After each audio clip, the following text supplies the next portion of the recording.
السلام علیکم ورحمت الله وبرکاتو. نن زمونږ درس دا بیا هم عملی بڼه لري او د تیر په څیر ان شاء الله ډیر اسانه او دلچسپه درس ده ان شاء الله. نن مونږ یو څه پریکټیس په نون ساکن باندې کوو او یو څه پریکټیس مونږ په غړوندي باندې کوو. غړوندی مونږ ویلی یو کنه داسې شکل چې لري یا ساکن هم ورته وایي، په هغه باندې پریکټیس کوو ان شاء الله. ډیر اسانه. تاسو ګورئ دلته با راغلی ده، با په سر باندې غړوندی ده او څنګ کې ورسره دلته الف ده، زبر لري، نو دا به څنګه ویل کېږي؟ اب. صحیح ده، اب. ډیر اسانه. دلته د الف لاندې زیر ده او بیا په با باندې غړوندی ده. اب. دلته پیښ ده په الف باندې او بیا دلته با باندې هم غړوندی ده. اوب. اب، اب، اوب. صحیح ده ان شاء الله. ډیر اسانه. اب، اب، اوب. یا له دې خوا نه که وایي اوب، اب، اب. ات، ات، اوت. اس، اس، اوس. اصلي هدف د دې ننني درس دا ده چې موږ تاسو هر حرف له خپل ځینه ادا کو، یعنی دا هر حرف ته الله جل جلاله په دې خوله کې جای جوړ کړی ده که نه. نو موږ باید دغه بیا پریکټیس وکړو. اکثره موږ مخکې وضاحت ورکړی و، نن یې په عملي ډول باندې پریکټیس کوو چې دا هر حرف باید د کوم جینه ادا شي او دا کله چې غړوندی ورباندې وي بیا ډېر ښه ادا کېږي. مثلا ګورئ دلته ثا ده که نه او غړوندی ده ورباندې، نو اث. دلته اوس موږ باید معلوم کړو چې زموږ ژبه کوم ځای کې لګېږي. که چېرته زموږ ژبه لاندې لګېده، لاندې غاښو سره، نو پوه شو چې تا د ثا هغه ځای ته اوسه پورې نه ده معلوم کړی او تا سا دا له غلط جینه ادا کېږي. لیکن که چېرته تا د ژبې سر دا د پاس غاښو له سر سره لګېده، نو پوه شه چې تا ثا تا صحیح زده کړې ده. اث. دا ګورئ اث د ژبې سر د پاس غاښونو له سر سره ولګېده، نو بالکل دا صحیح ادا ده او بالکل تا غلطي نشته تا په تلاوت کې. اث، اوس. دا چې څوک وایي که نه دا رقم او ژبې پاس غاښو له سر سره لګېږي، دا بالکل صحیح ادا ده. د دې معنی دا ده چې دا سبق د صحیح زده کړی. اج، اج، اوج. اح، اح، اوح. که تا داسې وویلې چې اه، معنی دا ده چې د ح دا اوسه پورې لا صحیح نه ده زده شوې. لیکن که صفا دې وویلې اح، اح، اوح، داسې صفا دې ادا کړه، د دې معنی دا ده چې دغه ح تا له خپل جینه صحیح ادا کړې. اخ، اخ، اوخ. ګورئ خا ډکه ده. اخ، اخ، اوخ. اد، اد، اود.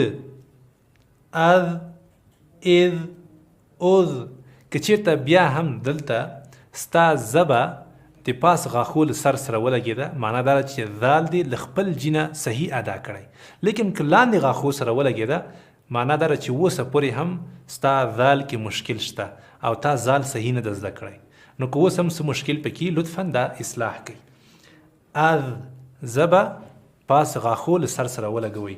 اذ، اذ، اوز. دا ذال او دا ثا دا د یو جینه ادا کېږي، د دې په خاطر باندې دا نرم ادا کېږي، ډېر پاسته ادا کېږي. ار، ایر، اور. از، از، اوز. ګورئ زا ده که نه، دې کې باید د ژبې سر لاندې غاښو سره ولګول شي. نو که چېرته ستا د ژبې سر لاندې غاښو سره لګي، دا بالکل صحیح ده او د دې په خاطر د دې کې قوت وي، سختی پکې وي، قوت که نه. ذال نرم ادا کېږي لیکن زا کې قوت وي، ځکه سړی بېغمه د لاندې غاښو سره ژبه لګوي که نه. از، از، اوز. اس، اس، اوس. ګورئ سین او ثا معمولی فرق ده. دلته د ژبې سر په ثا کې پاس جګېږي او په سین کې لاندې پاتې کېږي. د ژبې سر لاندې غاښو سره لګېږي، د دې وجې نه سین کې هم ښه قوت وي.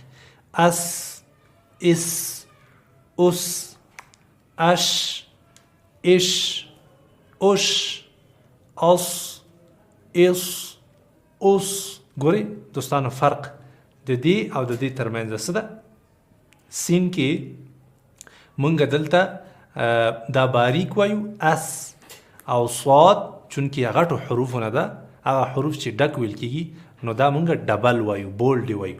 اس اس اوس اس اس اوس اوس. پوه شوئ که نه؟ انشاءالله پریکټیس به کوئ چې دا ډک ووایئ او دا باریک ووایئ. اوز دا هم ډک ویل کېږي. اوز اض اوز اط اط اوط اوز اض اوز. نو دا شین رنګه حروف دته غټ حروف وایي یا ورته مستعلیه حروف وایي، کوم چې ډبل ادا کېږي، غټ غټ ادا کېږي. کوشش به انشاءالله کوئ چې د دې حروفو او د دې نورو نه ښه توفیر وکړئ. یعنی ستاسو د دغه درس مطلب اصلي هدف دا و چې تاسو هر حرف له خپل ځینه ادا کړئ. انشاءالله یو وارې نه بیا بیا بیا بیا پریکټیس وکړئ. په دې سره به انشاءالله ستاسو ټول مشکلات حل شي او کوم رهنمایي چې مونږ درته کوو په همغه باندې انشاءالله مخکې لاړ شي، همغه مد نظر ونیسئ. په دې درس کې انشاءالله مونږ یو بل مهمه خبره زده کوو، هغه دا ده کله چې نون ساکن راشي، یعنی نون باندې غړوندی وي او له هغه نه وروسته حروف حلقي نه وي، یعنی شپږ حروف دي چې هغه ورنه وروسته نه وي او یا ترې نه همدارنګه بلکې داسې ووایه چې اته حروف. کله چې له دې نه وروسته نون ساکن نه وروسته اته حروف نه وي، باقي نور حروف راشي، نو هلته به مونږ غنه کوو. غنه څه ته وایي؟ یعنی له پزې نه به غږ راباسو. مثلا تاسو ته یو مثال درکړم چې زر پوه شئ. انت دا څنګه ویل کېږي؟ انت. صحیح شوه؟ نون ګوره ساکن ده، غړوندی ده ورباندې، دلته ترې نه وروسته تا راغلی، نو دلته به مونږ څنګه وایو؟ دا تا په هغه شپږو حروفو کې یو حرف هم نه ده. ګورئ دلته شپږ حروفه لیکلي دي، لږ واړه واړه ښکاري. یو حمزه ده، بل ها ده، بل عین ده، بل حا ده، بل غین ده، بل خا ده او همدارنګه لام ده او را ده. شپږ حروف دا شو او دوه حروف لام و را ده هم اته حروف. کله چې د نون ساکن نه وروسته په دغه اتو حروفو کې یو حرف هم نه راغلی، بل حرف راغلی وي لکه تا. تا ګوره په دې حروفو کې نشته، نو دلته به دغه نون مونږه په دې کې به غنه کوو، یعنی نون به د خپل ځینه نه ادا کوو. داسې به نه وایو انت، بلکې څنګه به وایو؟ آتا. د دې نون په وجه باندې، د دې نون په ځای باندې به پسې نه یو اواز راوباسو، دې ته غنه وایي. پوه شوئ انشاءالله چې در باندې سخت نشي، ډېر په اسانه یې وایم. نون ساکن راغی، له هغه نه وروسته شپږ حروف نشته، حمزه، ها، عین، حا، غین، خا. دا شپږ حروف هم نشته او لام او را هم نشته. نو دلته به مونږ دغه نون د خپل ځینه نه ادا کوو، بلکې له پزې نه به یو غږ راباسو چې هغه ته غنه وایي. څنګه به وایو؟ آتا آتا انت. داسې به نه وایو، یعنی زه به پاس تالو سره نه لګو. څنګه به وایو؟ آتا. زه به همداسې په هوا کې به نیسو. دا اسانه ده ښه، دې ته غنه وایي. مثلا ګورئ آتا، انشاءالله ډېر اسانه ده که نه؟ آتا. اهدي بعد بطش سعي كنت. ګورئ دوستانو دلته بیا نون راغلی، غړوندی ورباندې شته، له هغه نه وروسته هغه اته حروفو کې یو حرف هم نشته، بلکې تا ده. تا راغلی، نو دلته به هغه مونږ پټو، دغه نون به پټو. كنت لست امر بردن. داسې به نه وایو بردن، نه، بردن. دا را به ډکه وایو. که چېرته مونږ ودرېږو بیا به څنګه وایو؟ برده. مونږ ویلي وو مخکې که نه، دغه تنوین به په غړوندي باندې بدلیږي. دلته چونکې الف شته ده، نو همغه الف به بیا وایو. برده. جمعا. وقف به څنګه کوو؟ جمعا.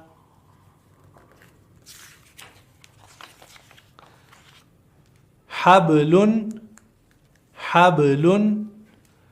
خسر خسر. خلقا سبحا سبقا قن دا به ډک وایو غټ به وایو شأنن ګورئ الف دا غړوندی ده ورباندې که نه شأنن صبحا صبحا بعضې خلک صبحا وایي که نه صبحا نه صبحا دا بیا سین راځي باریک به نه وایو ډبل به وایو صبحا ضبحا عبدا عدن عشر عصف عصف سین کوشش وکړو چې باریکې ونه وایو عصف صاد ډک ویل کېږي غرقا غرقا د ګوري ټول حروف شنه لیکل شوي معنا دا ده چې ټول به ډک وایي غلبا وقف غلبا فصل وقف بسنګ کو فصل فصل قدحا قضبا كأسا كدحا لغوا مسك وقف بسنګ کو مسك قرآن شریف کې راځي ختامه مسك مسك نخلا نشطا نفس نقعا يسرا ابقا ګورئ دغه یا لاندې ټکي نشته نو دا سایلنټ ده نه تلفظ کی ترضى ترضى تنسى تنسى يخشى يخشى دوستانو ګورئ که ستاسو فکر شوی وي دلته ما تنسا وویلې تنسا صحیح شوه نو آیا تنسا لوستل دا صحیح دي که نه که تاسو د ننني درس باندې پوه شوي وي یو ښه په توجه ماته ناست یئ نو ضرور به حتما تاسو پوه شوي چې دا ته غلط وویلې صحیح شوه ولې دې غلط وویلې ځکه دلته نون ساکن راغلی مونږ ویلي که نون ساکن نه وروسته هغه 8 حروف که راغلل نو هلته بیا بالحکم لري هغلته بیا صفا وایو دا نون لیکن دلته اوس هغه 8 حروفونه یو حرف هم نشته نه همزه شته نه ها شته نه عین شته نه ح نه غین شته نه خا نه را شته او نه لام شته بلکې سین موجود ده نو د دې په خاطر دلته به موږ غنه کوو یعنی دغه نون به پټوو پسې نه به اواز راوباسو تنسا دغه رقم صحیح ده